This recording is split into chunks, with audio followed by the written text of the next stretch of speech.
last night, Bronny makes a debut. Now, I'm here on a business trip in Austin, so I was out to a dinner, and the timing couldn't have been better, Danny G. I'm sitting having sushi with some salespeople, and the bar TV is showing the Lakers game. And I'm like, oh, I wanted to see Bronny's debut.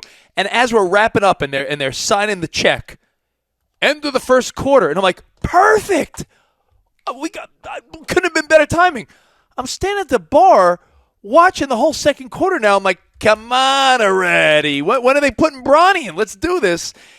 And my takeaway, I'm not going to be as harsh as Doug Gottlieb, who I believe said it's like a Make-A-Wish story. I'm sorry? Seems like a Make-A-Wish kid.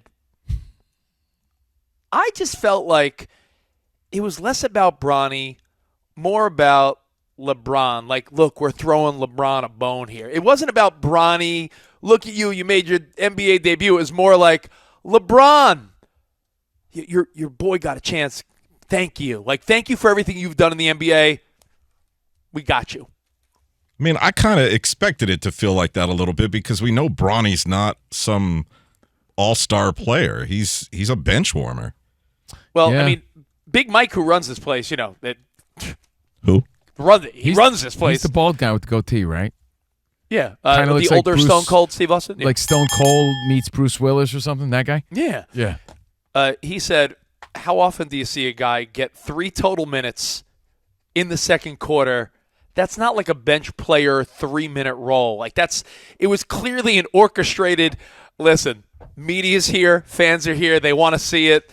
Lakers are up, it's midway through the second quarter. The Griffies are here. Yeah. we took Ken Griffey Sr. off his comfy lounge chair. Yeah. Come on. Well, yeah, contrived it was.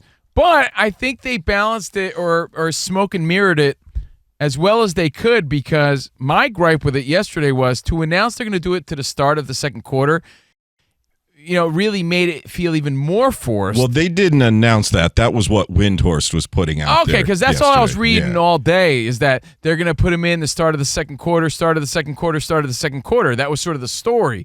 And I was like, well, that feels kind of corny, like, because it depends on where the game's at, right? So they waited a little bit, and he got in later on in the second quarter, and then what happened was anticlimactic completely.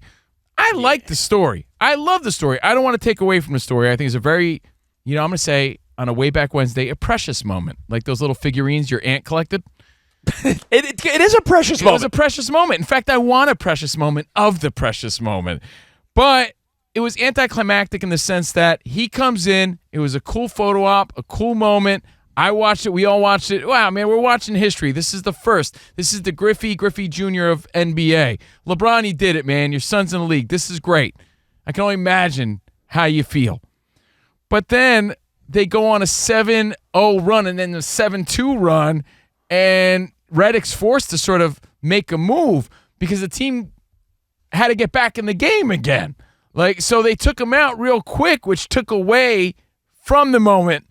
But he took him out so that it wasn't the story. Yeah. LeBron had one highlight play while his son was on the court, and I wish Bronny would have made that 1-3 that he tossed up. Yeah, that would have been dope. He didn't have enough time in the game to get into the flow of the game and do anything.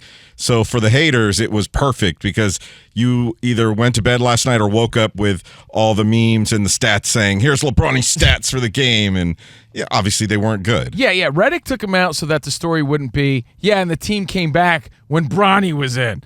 So just as they started heating up, the Timberwolves, that's when he took them out. And you really can't say anything bad. You can't say anything good. It was a moment.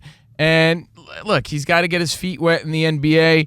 And Rich, as far as you're saying it's more about LeBron, I do want to say that you got to give Bronny some credit for even wanting to play with his dad. Because who wants to play in your dad, especially if your dad is LeBron's shadow? I'm not saying he has a choice here, but even my kid was like, I would never want to play with you, Dad. You're annoying. Most kids don't want to deal with their parents at all. I mean, his dad's LeBron James, but still, listen, it's his dad, bro. It was, again, I also love the story. It is a precious moment, but I think Bronny ends up being one of those G-leaguer back and forth, on the team, not on the team, and he'll get other opportunities with dad, but he's not ready yet. And Dan Byer, I heard him on the Gottlieb show earlier. Uh-oh. DB, what they scrolled on like the bottom third. You made me laugh. You were saying how they said it's something about like Kobe and his dad. They're just shy. What was it? So yeah, and this is true. I read it and I wanted to get a screen grab and I never could. Someone put on the bottom scroll that as soon as Bronny would score a point, that he and LeBron would surpass Joe and Kobe Bryant, Bean Bryant, as the highest scoring father-son duo in the NBA, or would pass them at least on that list. Which didn't, like, what are we doing here? Right. You know? Right. So if Bronny scores 2, add 2 to LeBron's exactly. thousands and thousands and thousands of points. That's That's really funny. What a random stat.